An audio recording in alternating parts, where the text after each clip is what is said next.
Hi everyone. Today taking a look at two Dymo embossing label writers, doing a kind of comparison between the two. One is a very popular unit that you can find on Amazon. Uh, Very inexpensive, $9.99. Some places sell it for $14.99 or somewhere in between, but that's about the going rate. It's called the Organizer Express, and it's been responsible, I think, for a bit of sort of like revival in the use of Dymo embossed labels. They're really nice labels, plastic labels that you can remove a sticker on the back and put in any location. And they're embossed, so they have a nice kind of tactile feel to them. They're different from sort of the more electronically based labels that you find if you're looking for a label maker today. This is sort of more of an old school thing.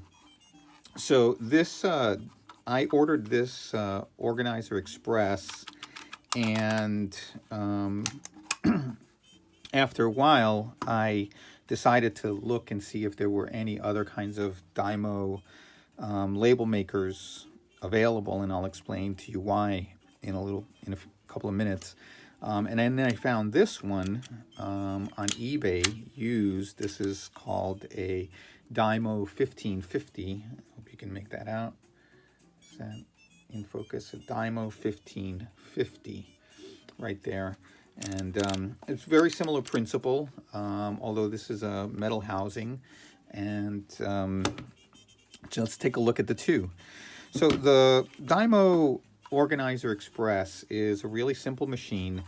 You open this back door, and this is where you load in the tape. This is the tape. It comes in different colors. You can get red, black, fancy colors, pink, gold, etc. You can find this tape on Amazon or on eBay. And it loads through here. You have to kind of physically load the tape. It's a 3/8 wide tape, by the way. You have to physically load the tape and then pull on the trigger a few times, and it feeds itself up into the machine. And then you see it emerge, hopefully, there. You see it emerge there. And then you can close the door, this plastic door, and now you are ready to make labels. So let's make a label, just a short one. Let's make one called Express to go with the Dymo. E. And you just turn this wheel for every letter. It's pretty simple.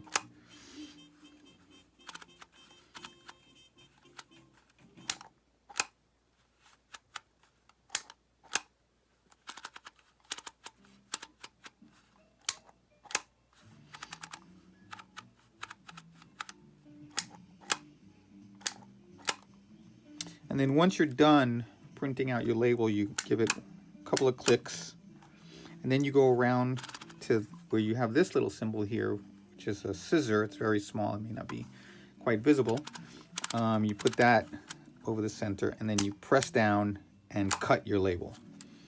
And one thing that you might notice right now is that the label did not cut. I'm going to try it again, squeezing it real tight, but it's not cutting. And it's almost cut, but it didn't quite make it. And that was the first thing that I noticed that was giving me problems with this label maker. It was sometimes jamming when I got to that scissor mark, or it was sometimes, eventually cutting badly, like this. And here you can see the quality of the label. It works. It's a working label. All the letters are there. There's a little bit of imprint here of the last S. I don't know why that happens, right? And here, where the break is, it's supposed to be like this, exactly. So, the idea is you take off this part of the label, and then you can take off this end of the label, and, you have this piece to remove it, and then you can simply stick it in place, right? And I have to say, these labels, on a smooth, clean surface, this label, it sticks really well. I haven't had any problem with them coming up as long as the surface was smooth and clean. So now let's take a look at the 1550, and I basically bought this one. I found it on eBay because of the problems that I was having with this one. I have to say the problems didn't occur when I made the first label, or maybe even the first 5, but about the time I got to maybe the 10th, 12th label, that's when this one started to give, let's say. Okay, so now this one loads differently. It's got a little door here, and you pop the door open, and there's your cavity, let's say, for the label. And here's the label tape. And here you have to pull out a bit of the label tape, and it's a manual feed. It doesn't feed as automatically. It has to go right in that slot there, and you feed it through, and just push it up until you see it come out. And there, I see it, and then I'm just going to pull it back a little bit, and then close your door. And we can make the exact same label. Here, we're not using this little convenient window, and this is a really nice idea, having the window here to pinpoint every letter for when you're writing, but rather we're using this notch right here. That's where this window is just to tell you where the tape is. This notch is to tell you what letter you're punching. So if we do the same, and I'll tell you right now, one of the things that's significantly different about this 1550 is the way that it feels when you pull the trigger. It's very positive. It doesn't feel mushy at all. And this one does feel a bit mushy when you're pulling it down. And the other thing about this one is that you don't have to pull tightly at all. You don't have to put much pressure. Just enough pressure to make it go, and that's sufficient to... And if you can tell, it's a little bit faster too. What was the last thing I did? Was it the P? Let's see.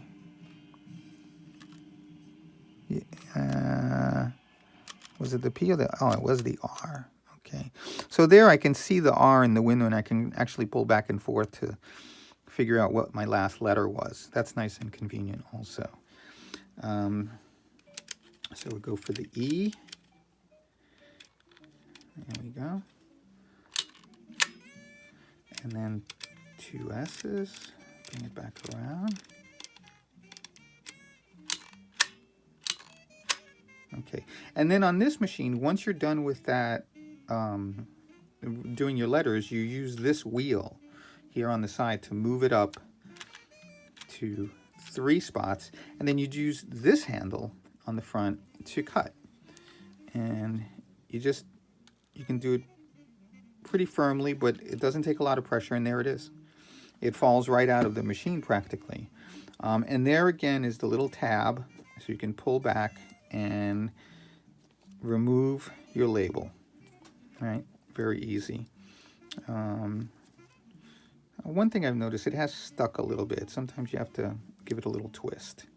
Now, the other thing I want you to see, and this I did not expect when I bought the 1550 on eBay, was the difference between the labels and the print. So this one here above is the Organizer Express, and I think you can see, I hope you can see, that the letters are a little bit smaller and a little bit less exact. You know, I mean, this is a Dymo, so there's, you know, it's a physical impression that the letter is making on the tape, and by pushing through that physical impression, you get this white outline. But you can see this one is a little bit smaller, a little bit less well defined. This one's a little bit larger, a little bit better defined, and I think overall it just looks better. If I'm trying to read one of these from a few feet away, I think I'd definitely rather have the one at the bottom. Okay, so now to just talk about these two models. This one is widely available, both in, you know, Amazon, Staples, any number of places. This one you'll only find used or new old stock or something along those lines. Dymo does not make these anymore. But there are a lot of them available on eBay.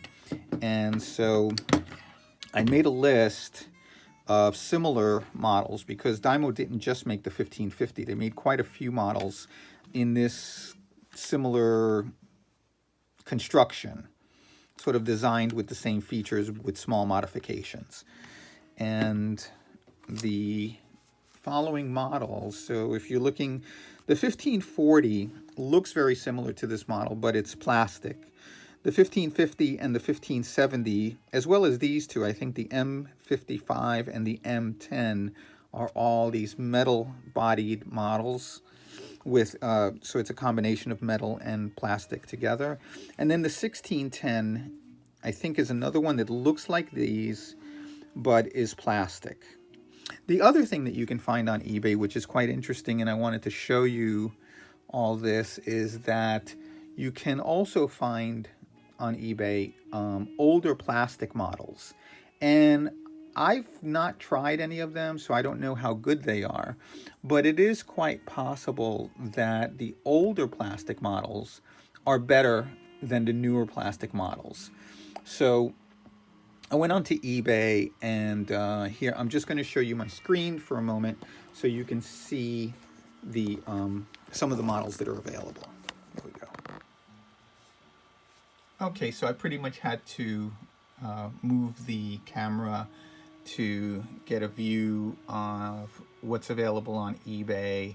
And so here you can see that these are the models that I was talking about. The 1540, here's one of those, for instance, $25. And, you know, these do cost more than the plastic model, but I can tell you that with the 1550, so far I've made probably 20, 30 labels, and it's working just as well as it did on the first label. It's a very robust machine. This is the 1610, which I mentioned, which is a sort of a plastic version of this 1550, and it may be just as good. And look, this one is pre-owned and only $10, but I have not tried them out, so I don't know. They look like plastic models to me. They may be painted metal, but I'm not 100% sure.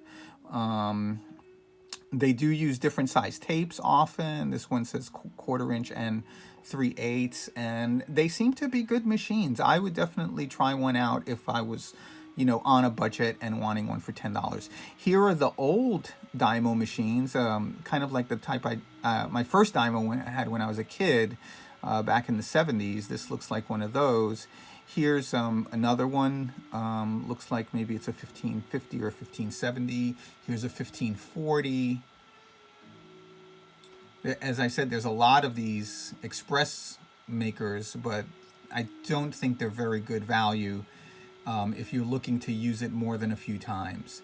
Here's a 1570 with a whole kit and rather expensive, but there are also some less expensive ones. Here's another one, metal body, 1950. The one that I bought, I got for I think it was $20 altogether.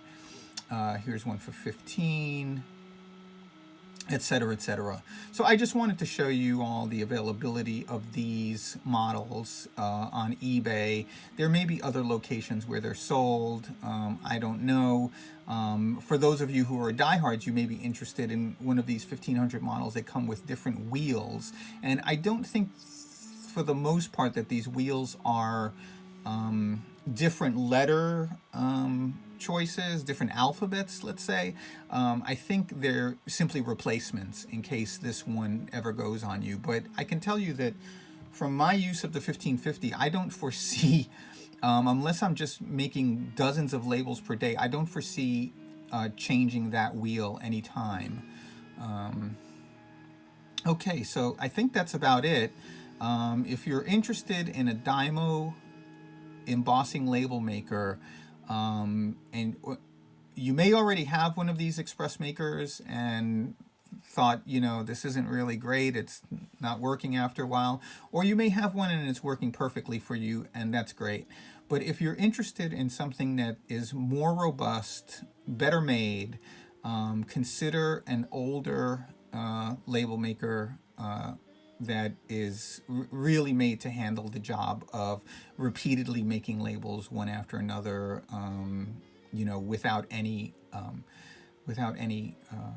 breakdown. All right. Bye-bye.